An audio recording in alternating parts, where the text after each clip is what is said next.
Sir, kung ang puon kang kahoy yaon sa kapitbahay, pero ang sanga yaon sa Indo, isa ang may sadiri kang prutas. Sa kapitbahay po. Siguro, ang may sadiri ng prutas, kamugaraw. Kami po. Ano po?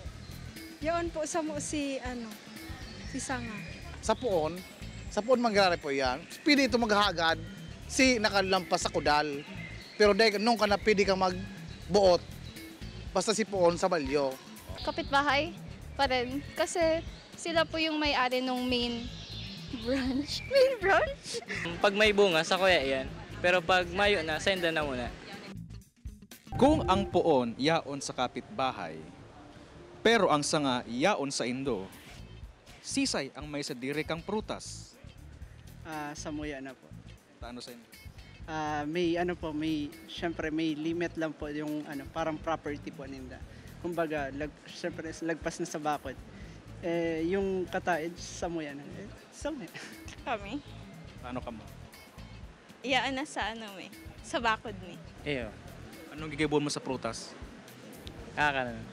Kung ang puon yaon sa kapitbahay, pero ang sanga yaon sa Indo, sisay ang may sadiri kang prutas. Siguro depende po kung perang alagwat po katong sanga. Ta kung pwede man pong mapitas, samuya na lang tong itong prutas. Ang kataid ko harong. Ano? Ang puon naon sa inda. Nagsablay man lang sa kuya sanga. Di ka interesado sa prutas? Pag tinao sa kagsadiri, sa kuya ang prutas.